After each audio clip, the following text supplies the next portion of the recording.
my world became smaller and smaller and smaller until I ended up living in a box. In a box? I lived in a shielded room. The same person that was helping us to shield found the right material to hold back the particular frequency that was coming in and burning my skin, and we built a room. You could not see through it. It looks like aluminum foil, but it's not. It's 3 layers thick, and it's got like a very, very fine chicken wire in the middle of it. There were days that I didn't know if the sun came up or the sun went down, and I couldn't run electricity in there, so I didn't have light. I had, I shouldn't say I didn't have light. I could intermittently use a flashlight.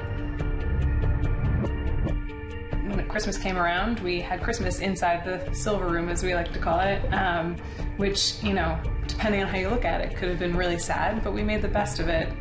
But it was still, you know, you don't want, you know, your mom to be in constant pain.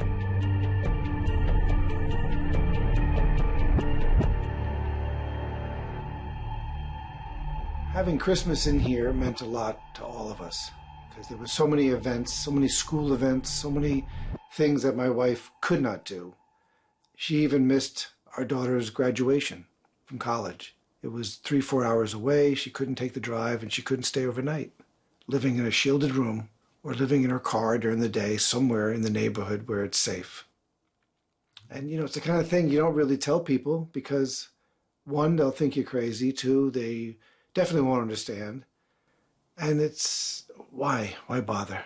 So for the last, how many years has it been? I think for the last, 4 years now, I spent a minimum of $10,000 each year. In a couple of years, I spent $20,000 just in going from one practitioner to another, and supplements and treatments. So it's like most of my savings has been put toward trying to figure out what was wrong with me and gain my health back. PD Theater Company, this is Ezekiel. 1,869. 1,610. 1,600. You don't look so good. You know, I see more and more people who are sick from electromagnetic pollution. Do you know what I mean? Take a seat.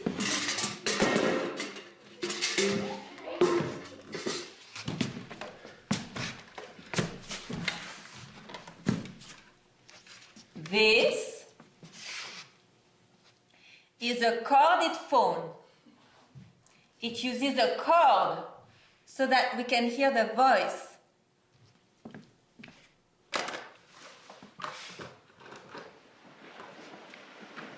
This is a cordless phone. It uses waves that we can't see so that we can hear the voice. And if we would see those waves, we would see something like this.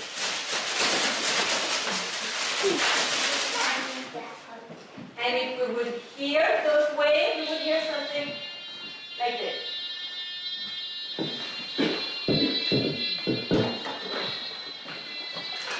And many machines are using waves. There's Wi-Fi.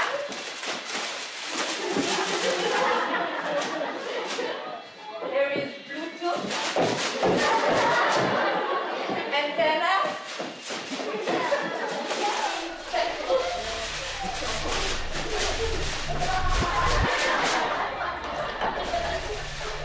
And those waves disturb the body.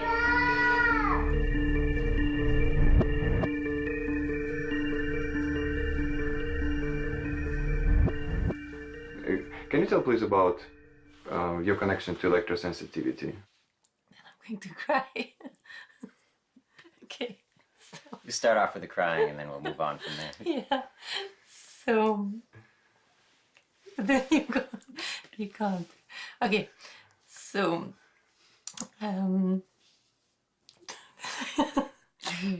Gottlieb became electrosensitive I think it was 2010. We didn't figure that out until, what was ailing her until 2012 or so. So there was 2 to 3 years of just really intense sort of a health crisis ongoing. Yeah, in 2010, I was doing a show, one of our performances in Boston, and she was with Ezekiel at my mother's apartment in Boston at the time. And she, became very dizzy and nauseous and went to the emergency room and was diagnosed with a possible virus. But the dizziness actually never left. She was basically continually dizzy until about 2012, along with a lot of other really unpleasant symptoms. Overnight, it started around 10 o'clock at night. It was just like a bam. Everything felt here in my solar plexus, my stomach, as if everything just got stuck and stopped. And it was this strange, metallic, poisonous taste, not only in my mouth, but it was in my whole body. And at the time, I had no idea what that was, but it's the same sensation I get now when I'm in really strong Wi-Fi, which is almost everywhere now in the world. But some places are worse than others. When I'm in a crowd of people that are using a lot of cell phones or Wi-Fi, it gets much more intense. So it's the same feeling. You feel pins and needles in your head, a metallic bar in the forehead, and it's a kind of nausea that you can't describe. It's not the kind of nausea I used to feel when I was well, like if I got sick from food or the flu or something. It's a kind of poisonous nausea that's impossible to describe, and it'd feel like throwing up or going to the bathroom, but nothing would come out. It felt like my body's detoxification mechanisms just shut down, and as if this poison got inside me that could never come out. When I'm around wireless, I feel prickly all over my skin. My skin gets prickly. Prickly sounds like a cute word, prickle, tickle. No, it's really quite painful. All of these simple symptoms are painful. When I'm around a very strong magnetic field, oh my God, I feel it in my head. It's like a real hard pressure. When I'm around dirty electricity, my skin burns. It's like this burning. It's like it's being cooked. It really feels like it's burning.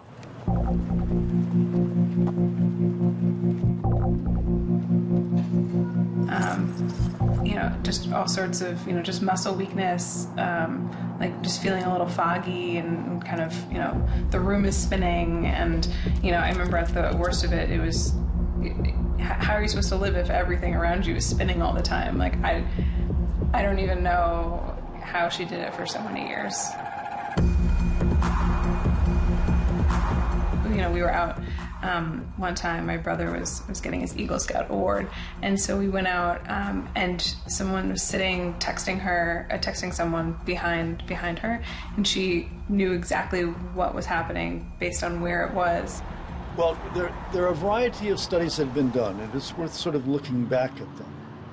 During the Cold War days, when radar was just beginning to be used, there were a number of reports that have been published where military people involved in radar work got in the radar beam and got an excessive exposure. And there's some 10 or 12 reports of individuals perfectly healthy before that sudden exposure. After that exposure, suffered from constant headaches, from photophobia. They couldn't stand to be in the presence of light. They felt their brain wasn't working right. It's classic electrohypersensitivity. Some people say some people are genetically predisposed to be more sensitive to toxins. Other people say no, the people just get hit really hard with an overexposure, either suddenly or cumulatively over time, so they get sick. So I guess the verdict is still out on that one. But a lot of the people that do have this have a certain gene. It means they're slow detoxifiers, so they don't detoxify things as quickly as other people. Electromagnetic fields are a natural part of the environment. We've all grown and evolved within the Earth's natural protective cradle of electromagnetic fields. 10 hertz frequency pulsations emanate from the core of the Earth constantly. That's right where human conscious thought occurs. We're in tremendous harmony, as are all species, with background electromagnetic fields. What we've done with technology is introduce signaling characteristics that don't exist in nature, power density exposures that do not exist naturally at the surface of the Earth, signaling characteristics like sawtooth and sine wave and other forms of pulsations that do not exist in nature. There's no corollary in biology that understands how to interpret this or adjust to this. See, they used to think that non-ionizing radiation is safe. So that's why some of our safety standards are based only on thermal heating, right? But there's so much science now, it's like over 10,000 studies by now, showing that non-ionizing radiation, it has bioeffects on plants, animals, people. The science does point that it does have harmful health effects. Even the US government study they recently put out, the NTP project or program, showed that the rats that were exposed to the cell phone levels of what we're exposed to now had way higher rates of cancer, and the rats that were unexposed didn't even get cancer. That study, which was a 14-year study, corroborated a lot of the epidemiology studies that have been done on humans. So there were some people that had been really skeptical up until that point, till they saw that study. They said it's really hard to deny that it's a definite cancer risk at this point. So, and of course, the World Health Organization had said it was a class 2B carcinogen back in 2011, meaning like lead and asbestos. But a lot of scientists are showing that it's actually a much more serious cancer risk than even what the World Health Organization had said. My name is Michael Holstein, and I'm the business manager for the Green Bank Observatory here in Green Bank, West Virginia. I'm here because the Green Bank Observatory is a facility to study radio waves from space. But because those radio waves are so weak, and we're talking about, as a comparison, the energy given off by a single snowflake hitting the ground is much more powerful than the radio wave that the astronomer is trying to receive.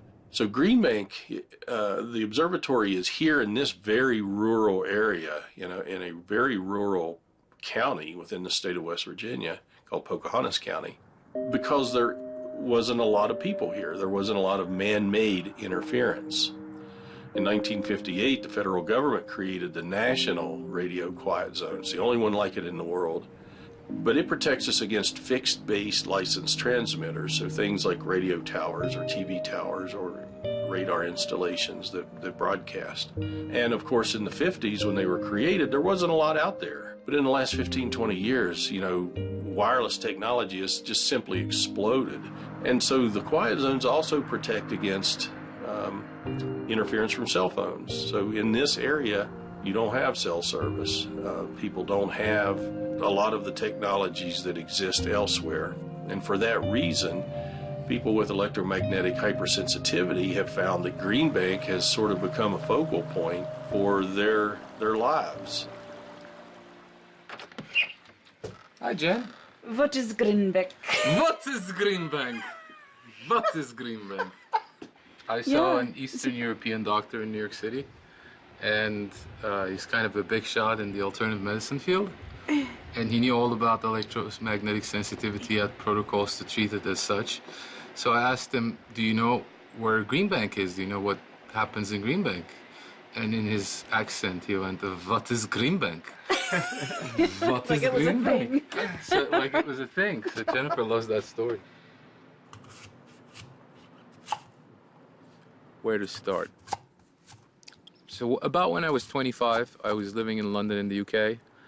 I was doing a PhD, I was doing some consulting. I was kind of a semi-type A kind of character, successful in life. Pretty much overnight, I was at a conference, I was staying with a friend, and I had a fever episode, and my life changed dramatically in the weeks that followed. I had to basically tell the school I wasn't coming back. I had to hand over my work assignments. I said, I'm going to take, a 3-month break, and, I'm sick, so the doctor's going to help me. I'm going to get better. That's what you think. We did a bunch of tests. Nothing really extremely out of range. I had a thyroid issue. The doctor said, take this medication. 6 weeks later, you'll be fine. 6 weeks, 6 months went by. Nothing happened. kept going from doctor to doctor to doctor. I had extreme fatigue. I could hardly get out of bed. I was unable to leave the house. Remember that I'm a trained researcher. I couldn't write. I was basically not functioning as a social and productive human being. Oh, Leo, does this work? Does this help? And why do you have that? This is something called a veil shield. It intercepts magnetic fields and also the glare from the computer. There's a consultant in Hawaii who's an electrical engineer who's also extremely sensitive. And yeah, you know who I'm talking about. And he suggested I could use it in that way. And it also, if you can also ground that. Jennifer, we remember I had grounded every single piece of metal inside this place, just because metal acts as pretty much like a magnet whenever there's frequencies around, and grounding it kind of drains some of that into the earth. This wall here is the other side of the room where my wife slept and stayed most of the day. If you're going to use a shielded, this kind of shielding, it must be grounded. There's a grounding wire connecting to it right here. And we have it going outside the window, right here. And right outside in the yard is a grounding rod. The Earth is, if you think about it, the Earth is a giant dipole magnet with a north and a south pole.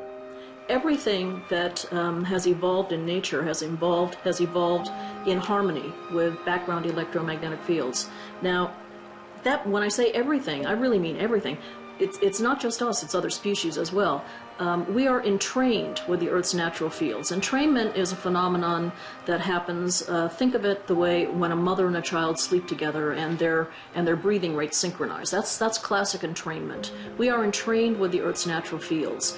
It's the introduction of these new exposures that has disrupted that entrainment to the point where Robert O. Becker, who was one of they called him the father of modern biophysics. He was my mentor in this subject. Robert Becker was. Robert Becker used to call it breathing with the earth. With the introduction of these frequencies, we can no longer breathe with the earth, which is interesting. It has the ability to affect all of our circadian rhythms, which are sleeping-waking cycles, our hormonal levels, our seasonal changes that happen not just in us but in other species. Birds and butterflies, insects use the Earth's natural fields for migratory activities, for mating activities. So the effects that we're having at the Earth's surface with these exposures is a serious environmental toxin. This is a form of energetic air pollution, and people need to understand it as such.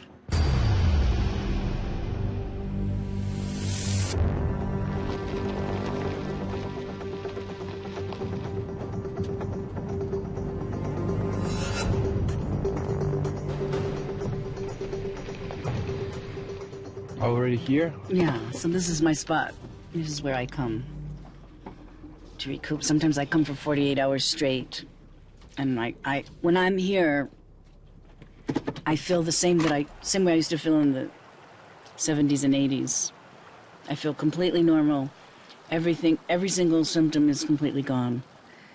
But you'd be surprised how many forests are no longer refuge. And it is affecting the trees. There's a lot of documentation on that. And when I'm walking in those forests, there's absolutely no relief at all. It's worse than parts of New York City. For example, I went to a beautiful, beautiful state park in Florida. And the town was quite good, in terms of EMR, meaning electromagnetic radiation. But the park, I was just dying. Tortures, pins and needles going into your head and your body. So as I was leaving, I didn't stay long.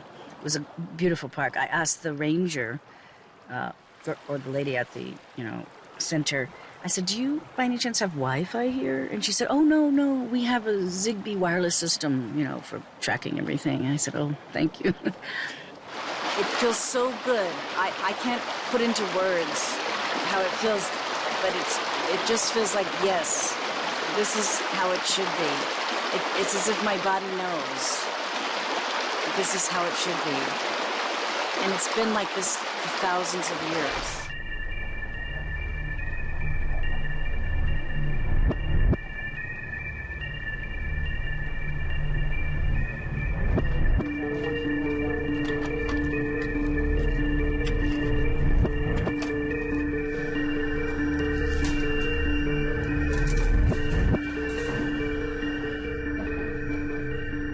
you think humanity could ever give up cell phones or Wi-Fi? Yeah, I know it's so easy to get used to comfort because it is comfortable, right? So, but then to give it up.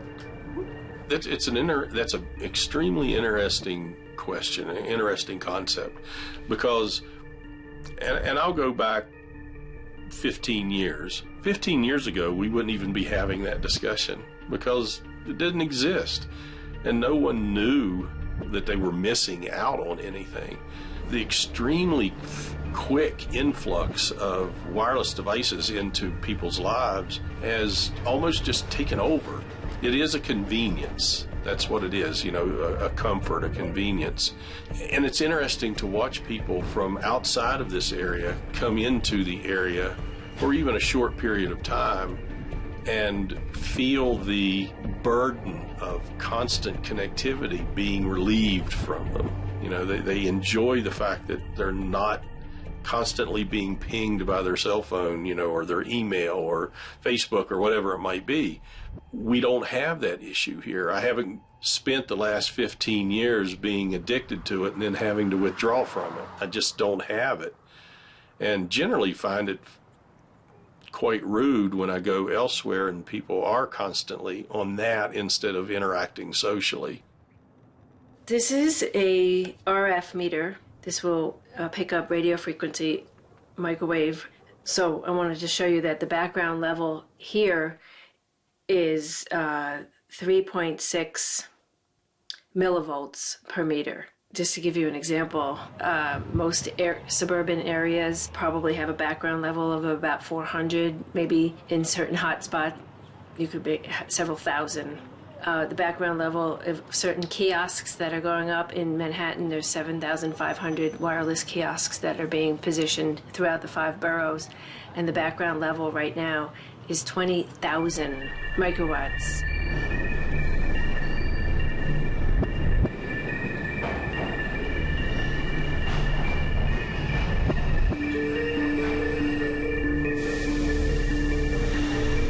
When the trains go by, I'm guessing some of it's, you know, from the train, and also everyone's using their phone. There's Wi-Fi and cell service in all of the stations now, including this one. So it jumps up to 600. I saw 1,000. You know, keeps jumping around when the subway comes by.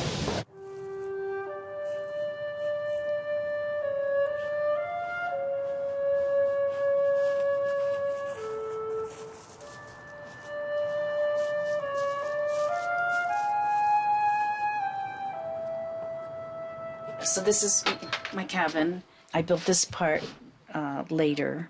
I did all of this myself. And then this other one I had built a few years before. I got a little help on that. And I built it on skids so I can move it. I've already moved it twice. And this is my little wood stove and a bed. Can you tell us what's your profession? What did you do before you were? I'm an architect. I'm a registered architect. So I worked all over the world. I worked many years in Nepal, and then I was working in Hawaii for 7 years before I got sick. And in the middle of it, my husband and I went to Nepal, thinking maybe we'll get a better doctor there who can still diagnose, because where I was in the States, they just did all these tests, but no one could diagnose. So we went there, but of course they had cell phones already there too. Of course, I didn't know at the time what was going on. But I remember, you know, being on a cordless phone once and saying, gee, my symptoms are getting worse. Could this have something to do with the phone? And I remember thinking, oh, Jennifer, that's insanity. This, you know, electricity cannot make you sick. But I kept noticing I couldn't be on the computer anymore. I couldn't watch television. I couldn't do, you know, a lot of electronic things. But there was so many things I couldn't do. I didn't realize it was how related to the EMFs this all really was. It slowly started to hit me because I realized that when I'd have these, I'd call them attacks. They were like physical attacks. And later I realized that these were times when people were probably turning on their cell phones and when the Wi-Fi was upping.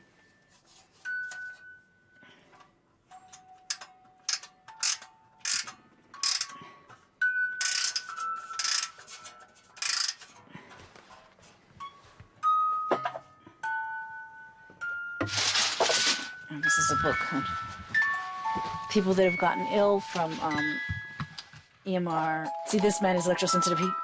He made his own cord for the phone. I'm so sensitive to phones, even the cord doesn't work for me. Even when the phone goes on in some of these areas, I feel sick. You know, Catherine, I remember it was Laura's birthday. Yes. And then perhaps come over to your house? When is a good time? This is measuring the phone, and this is connected to the phone. So you can see any copper wire, this would be wire inside. This is the same phone line that goes all the way down the poles, comes into the house. It's an analog landline phone, but it's still too hard for someone with electrosensitivity. We have to make modifications. Here, you'll get the magnetic field.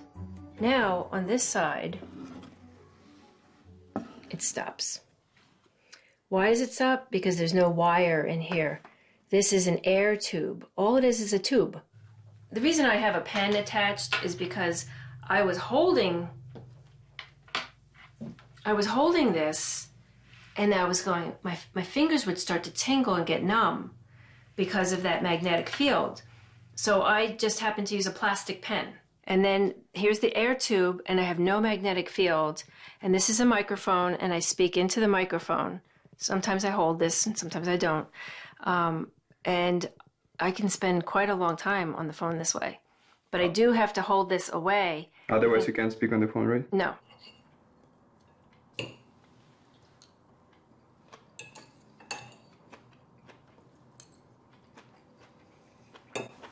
Sue eats alone a lot. I eat alone. But I think about her all the time. I think about her, what she's doing.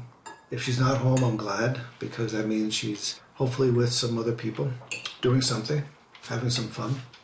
She has no social life here. Basically, is zero social life. I'm her social life.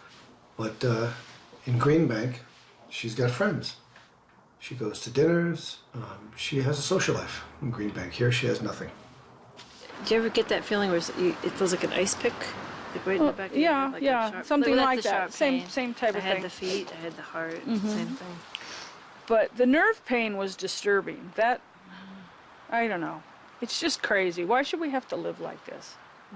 You know, it's supposed to be first, do no harm, right? Right. If something hurts one person, we shouldn't be doing it. We're going down the wrong path. You know, we need to rethink this, regroup. I love technology. Let's make it safe. Let's back up and do this right. Because there's nothing wrong with having our toys or our progress, but why not do it so that nobody gets hurt? Or we're not hurting the environment, because this can't be good for the environment either if it's hurting us. Children. Children. What about the children and the animals that have no voice out there? They're suffering and nobody's really listening.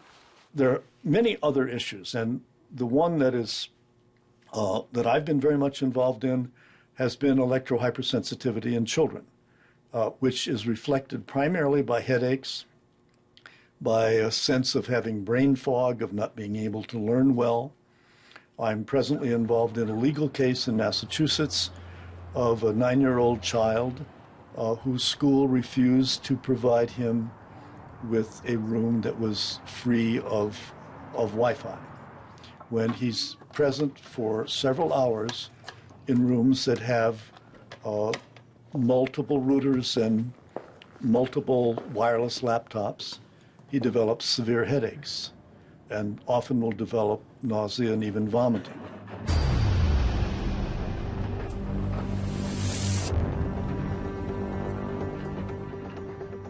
So when folks try to figure out what Wi-Fi looks like at school, most schools now have wireless access points that are connected to their routers, and they're put in either every classroom. Some classrooms have more than one, some do them in the hallways, but they continually emit a microwave radiation signal broadcasting their address.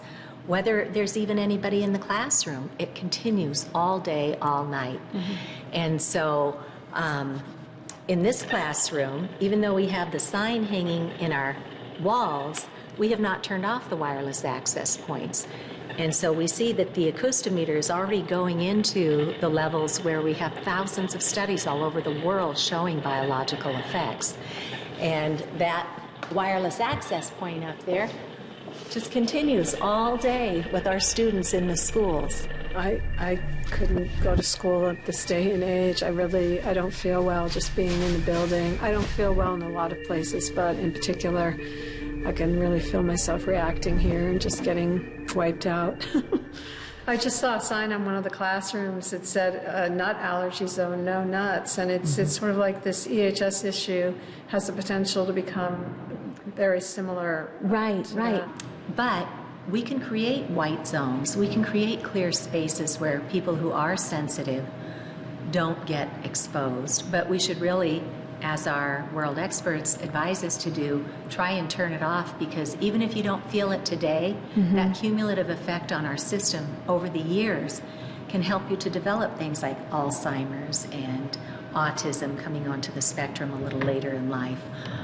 It could lead to heart problems. It could lead to brain cancers. These don't happen overnight, but on a continual deterioration of our system. And without the ability for our bodies to clear out those toxins every night, if we have Wi-Fi on at home, it impairs our body's ability to release melatonin to go in and clean up the damage from the day. And day after day, if we're sleeping with this light energy form on that is microwave radiation, our bodies simply can't catch up.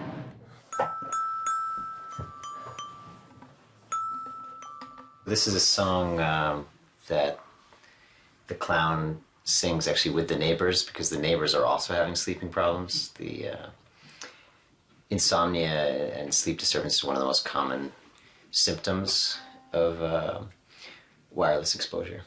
It's a lullaby that explains that you can't sleep, actually. It's a lullaby to sleep, but you can't sleep.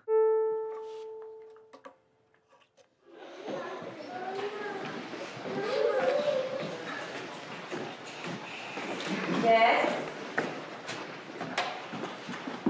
Sing a lullaby for me, 'cause I can't sleep. I'm so tired of counting sheep. A lullaby for me, 'cause I want sleep. The sheep are tired of jumping over me. A lullaby for me, I can't sleep. I'm so tired of counting sheep. A lullaby for me, I want sleep. The sheep are tired of jumping over me. It would be so sweet if I could just fall asleep. I'd have a beautiful dream. Sing a lullaby for me.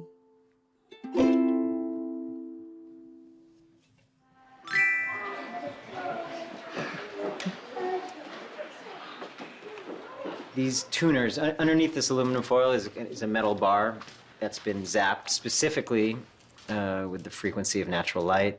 When placed on electricity, there's, it's placed right next to these outgoing electric cables that then carry the electricity to our whole house. That electricity picks up this frequency that's in this device and creates a harmonic bubble out of our apartment using all the electricity that's in the walls anyway. So one analogy is sort of the wolf guarding the chickens instead of trying to eat them.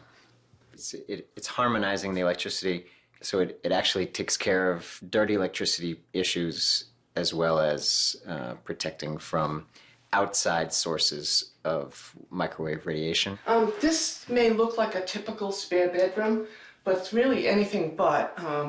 What we have here is Y-Shield paint under the colored paint here, and Y-Shield paint is black. It contains graphite and it stops radio frequencies. Here I didn't find a very good solution for the windows. So I've had to, you know, jerry-rig this here. These panels are painted with Y-shield, and this is metal tape that blocks frequencies as well. And so I can't see out my window, and I can't have it open in here. The Y-shield paint had to be grounded by an electrician, and we have here the panel, the grinding panel. And what happens is he takes a grounding tape and runs it throughout the entire ceiling. It goes all the way around to ground this paint.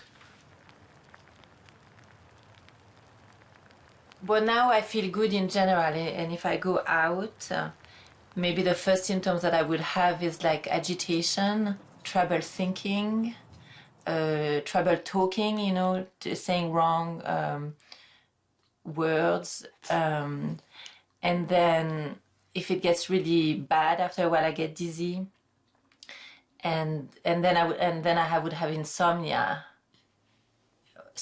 spasm when I fall asleep, and then insomnia, and I think it's also troubling my digestive system.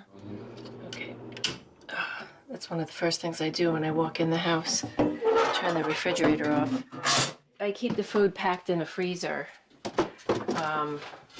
with some gallons of water that will freeze, and I keep everything in here so it's sort of like an ice chest. And you can notice my refrigerator is actually empty because I only keep it on when I go out. If I go out for an extended period of time, then I take all the food out of the freezer and put it in here so that it won't, you know, crystallize or freeze some of the things I don't want frozen. And that's it. I just keep it off until I go out tomorrow.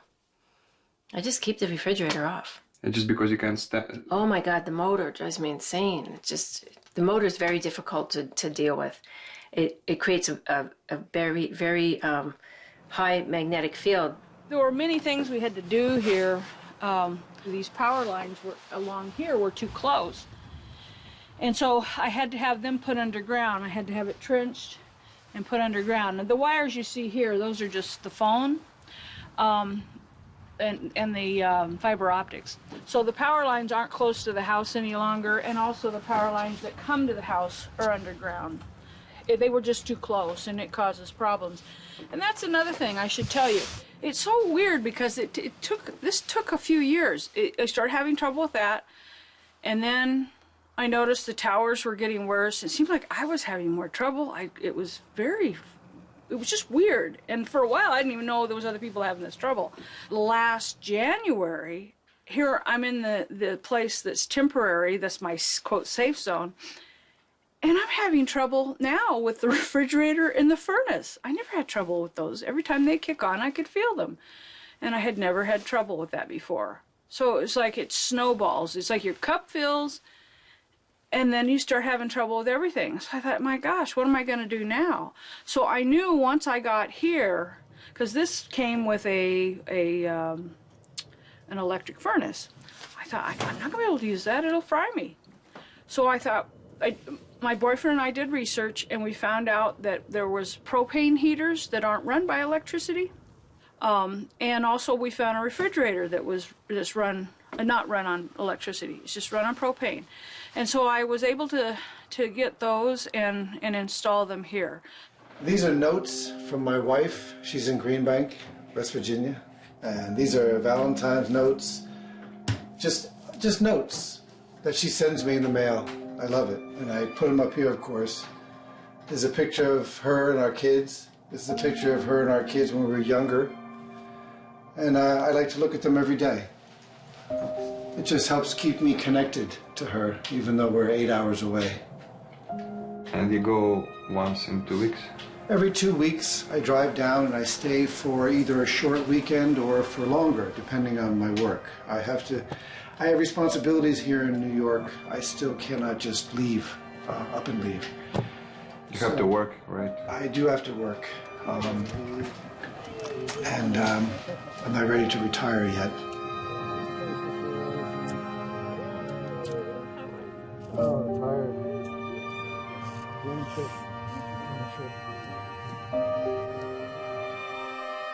No, I won't be going back to South Carolina anytime soon. I do travel there every month to see my daughter. She's 14, so growing up fast. And of course she uses all these devices and thinks they're wonderful. Do you explain her? Does she listen? No. And the mother doesn't seem to be too concerned. So it's very difficult when you can't agree on things like this in a family. I'd like to get her a computer that's plugged in to the telephone lines and have her use that, but I haven't been able to get an agreement. Maybe turn the Wi-Fi off at night. But even on these small things, it's difficult to come to an agreement sometimes with your family. So these are all the signatures, as you can see, they go on and on and on, from the international scientists' appeal to the UN, stating that the scientific evidence shows that all of the safety standards of most of the agencies in the world are inadequate. Basically, the appeal states that numerous scientific publications have shown that EMF affects living organisms at levels well below most international and national guidelines. Effects include increased cancer risk, cellular stress, increase in harmful free radicals, genetic damages, structural and functional changes of the reproductive system, learning and memory deficits, neurological disorders, and negative impacts on general well-being in humans. Damage goes well beyond the human race, as there is growing evidence of harmful effects to both animals and plant life. And it goes on. One of the things that I find really interesting is to look at what other countries are doing when you have a question like this. And France has already taken some extraordinary action.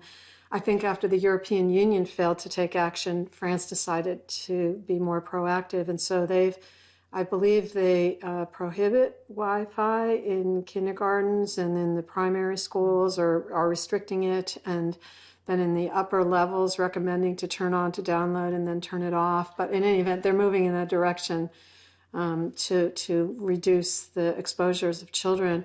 And one of the things that was a little disconcerting for me on this journey was to find out how high the limits were in the United States compared to other countries. Right, so like right here, Salzburg allows 0.1 microwatts per centimeter squared. So basically on a little gram of tissue here, how much radiation is okay. They're working off of the biological levels. So they're working at where our science is telling us there's biological effects. Switzerland's at a 4, China's at a 6, Russia and Italy are at a 10. We're at 580. So we allow 580 microwatts per centimeter squared of radiation when we know the biological harm is way down here at 0.01. Mm-hmm. Yeah, people seem to think that... And the FCC has not changed their guidelines. Those guidelines are 20 years old. Yeah. They were set in 1996 based on exposure from one device.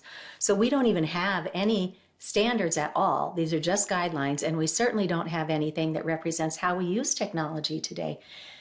One device is what our standards, our guidelines represent. Yeah. How does that compare to a classroom of 30 students where all 30 students have a cell phone and all 30 students are using some sort of a tablet or a laptop, and then you've got access points up on the ceiling. You might have a cell tower outside your school. Mm-hmm. You might have smart meters on the wall.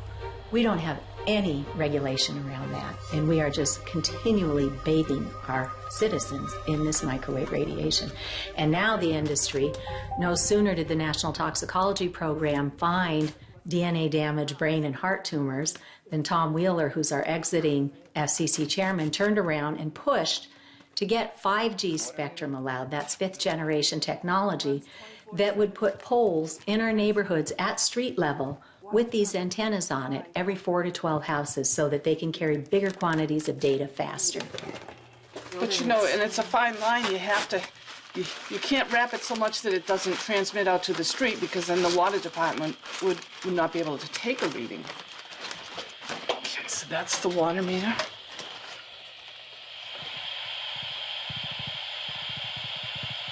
I can see your hand shaking a little bit. Is it bothering you holding it? Are you getting an electric field? Well, if it's bothering you to hold it, I would let it go, yeah, because you're right near the fuse box too, so you've got the other field. But one of the problems is that this could be outside a child's bedroom. It could be at the headboard of somebody's bed, and it's just sort of indiscriminate where these are. And in theory, they use these electronic meters. They can detect leaks as well as use them for billing purposes, so that's one of the reasons why they want it transmitting all the time. But I know someone in this town who had a water dam, and she had a crew come, and they left the hose on, and it flooded her basement, and she never got any notification from the city that there was unusual water use going on in the house. So, you know, there was a sense that maybe a lot of this technology is going in, even all the systems aren't in place yet. It's also not being monitored for any adverse impacts. It's an overuse of technology. Just because you can do something doesn't mean you should. I mean, this could be a mechanical meter. For the amount of time that they drive by to read it 4 times a year, it's just irradiating this, you know, the environment. A lot of people like to use the word electrosmog. Very good analogy. But when we have cell towers on every big building, when we are going to put these 5G generators on every third light pole along every street, it is certainly electrosmog, and it's getting worse. Right now we're outside the FCC building in Washington, D.C. And the reason we're here is that they're about to have an open meeting about 5G, and basically they're kind of deliberating about how to make it as easy and painless as possible for the telecom industry to install hundreds of thousands of mini cell towers, one for every other house everywhere, with no restrictions about where they can go. So basically turning like what is already a health crisis into just like a health nightmare. We want technology, we just want it safe. There are too many people that can no longer continue with their profession because they're just ill. Unfortunately, there is no known treatment that is guaranteed to work. There is also a very limited evidence for a blood test that would give you diagnosis of electrohypersensitivity. Our federal government has totally shut down all funding for this kind of research, and that's been the case for, 20 years? Why there is no funding? For a variety of reasons. We have a very aggressive telecommunications industry. They don't want research on this area. Our political system is so dependent on raising money for being elected if you're in Congress. We are coherent electrical systems. When biological systems are exposed to these intensities, we don't really know what it is that is going to result from that. So basically it comes to we don't know. It's a giant experiment. Yeah, and we don't know, and even if we have more scientific research and more labs working on it and more evidence that it's harmful for us, still we don't know how much harmful it can be, and because also everything is changing, right? So there is more and more technology appearing, and we don't know how it's going to affect us long term. It's true. So it's a big gamble. It's a gamble in favor of allowing the safety margin to fall in the camp of the industries that are bringing us the technology. There is no precautionary approach to this, at least not in America. There's so many people that are dealing with this right now. We're coming forward and speaking about it. For every person that comes forward to speak, there's got to be like 500 people that don't mention it at all, that don't say anything. Even young people, you can imagine being, let's say, 35, and you have a career, and your career involves using your iPhone and your computer and things like that, being in an office. And perhaps you start getting headaches, you start getting fatigue. What do you want to believe that you're going to have to stop doing all this? I mean, that's how do you live? I mean, it must be frightening. It must be frightening. Well, that's what even my daughter said to me. She goes, "Mom, what do you think what am I supposed to do? Pack up and move to West Virginia?" Right. And it just stopped me in my tracks, and I was like, "No, absolutely not." Right. To good health and a safe environment. This is Yes, here. I'll do that. Clink Thank you. I say, who knows how long I've loved you? Like the JFK of Turkey. You know I love you still. Will I wait a lonely lifetime? If you want me to, I will.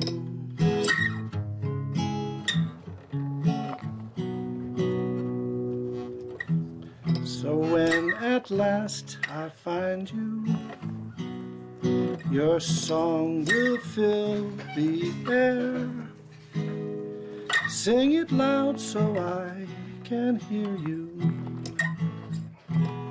Make it easy to be near you. I felt like I was being electrocuted in New York. Yes, you were. I literally felt like my body was completely wired. You know, you Like, lived in your car or the was- silver room, the shielded room. I know. That's it. I know.